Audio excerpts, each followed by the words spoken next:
I am assuming we're going to talk mostly about after we had stopped doing the support of the nuclear rocket development stations. We're now when we're testing or supporting the weapons program out there. Our contract for supporting that actually was issued by the Defense Nuclear Agency, but was partially funded by the Department of Energy. Defense Nuclear Agency, with their tunnel testing, had primary call on our time and our resources in there. But because that was very cyclical work, why when it would be in a low point in their activities, that's when the Department of Energy would step in and say, okay, we've got some projects for you. One of them was to do periodic updates to their motion picture that they had testing nuclear weapons. They had initially put out that film just about the time that I started to work out there for many, many years. Why of course, initially it was the Atomic Energy Commission, and everything was just treated really with a shroud of secrecy, didn't say very much about it. And so they had come out with the film, and then, say in about 67 or 68, where they wanted to do a revision of that film. The people that were in the Public Affairs Division of the AEC were well aware of what our photo group had done at the Nuclear Rocket Development Station project, and so they said, come on, we've got some side projects for you to do, particularly since the NRDS project was going to peak out, because once they did the engine testing and it was successful, there was no place for that program to go right away. We were supporting the Defense Nuclear Agency at that time in their tunnel efforts initially. Just it was our laboratory. The military had their own photographers out there, but they just had a very small black and white, still photo lab, and more the requirements were for color photos, and so they would do the photography, bring the film over to our lab, and we would support them. Bottom line is the military shut down their group of photographers and asked Pan Am to assume that as part of their contract. So it came the point in time, really in 1973, I guess, when the government announced they were going to shut down the Nuclear Rocket Development Station completely. The announcement was made on a Friday that they were going to shut down the NRDS project. Before noon on Monday, the word had already come down from DNA. It says, do not let any of the photographers go. We have plans for them. So they put together a contract rather quickly, and we moved from Area 25 over into Mercury and set up our photo lab over there to support the DNA and the Public Affairs Group of DOE. DOE was getting ready to go up into the Aleutian Islands for a larger test than they could do in Nevada, and they needed a lot of documentation on that work, and so that was what we started doing in those early days. But a lot of the work that we did, and in addition to the film work, we did a lot of still photography for them. Just one of the things that stands out, and in that particular period of time, that was a giant learning curve for us, because none of us that had been working on the NRDS project had been supporting the weapons testing program at all. A lot of the work, particularly DNA in the tunnels, that was a whole learning all about that test bed, what it was all about in there, how DOE actually operated when they were doing the underground testing in there, the weapons development testing and all the drilling activities, that sort of thing. We were learning as we went, and one of the big things that I had to learn, I know, was about the tunnel testing, because shortly after we had moved our activities over to Mercury, one of the test group directors for an event that was coming up came to visit me and said, well, I've been told that we need to do a movie. This project that was coming up was going to be a prototype of a totally different way of testing in the tunnels. Normally, the line of sight pipe that would be in one of the tunnel events was about 1,200 feet long. This was the average.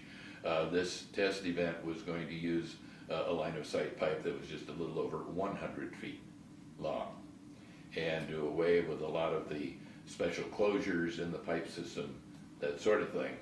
And so to demonstrate that, why we had to hire an animation facility out of California, out of Hollywood, to present that for, you know, to do the drawings and everything, do the animation in there.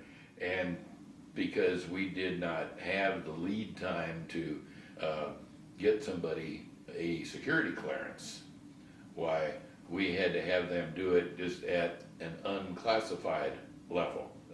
Because after the test was over, when everything was successful and the materials in the test chamber had been protected appropriately, to go back into the test chamber, recover those materials that had been subjected to the radiation pulse in there, and bringing them out, and they would go down to the laboratories for the scientists to examine them. Many of the items that were tested in the tunnel events were done many times over, and some of those were site classified. You know, just the pictures became classified automatically. Many times we had to be a little selective in how we took a picture of something in there so that we would avoid including something, you know, that was classified.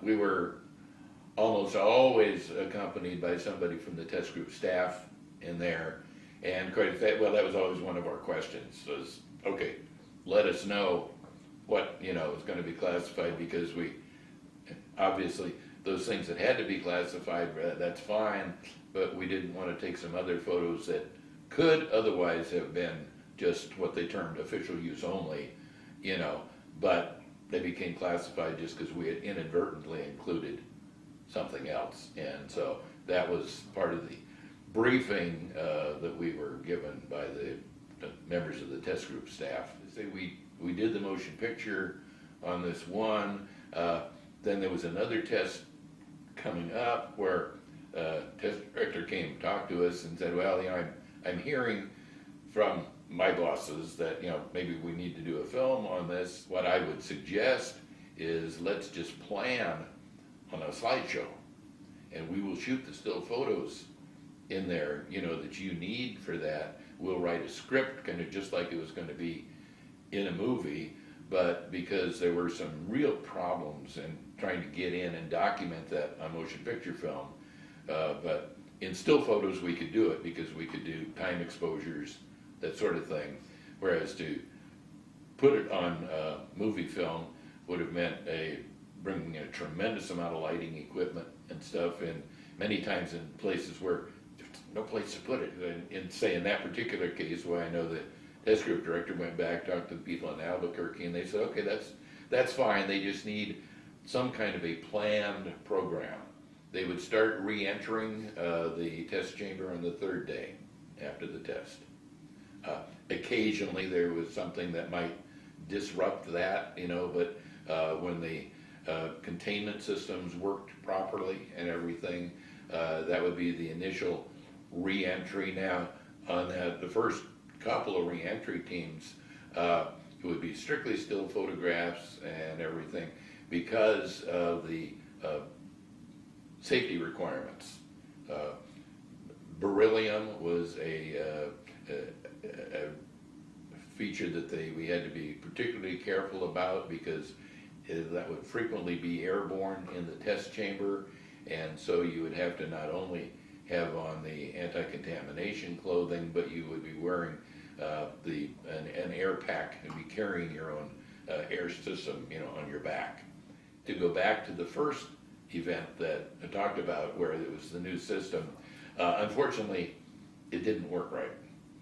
And so there was no formal re-entry into the test chamber because they did not shut down the pipe properly. It was an experiment to see if they could do away with the costlier long line of sight pipe, and of course the systems that had been put into place to help contain, you know, to delay the the blast wave from getting down to the test chamber, the closure doors and the tunnel and pipe seal, some of those items. If they could do away with those, it would make the tests much less costly. Unfortunately, their theory of how the pipe would shut down in that shorter system did not work, and so we kind of had to, we did wind up making the film in there, but we just kind of glossed over the fact that, you know, certain phases of it did not, you know, work the way that they were designed to, and therefore the idea of going to that much shorter line of sight pipe kind of was put aside.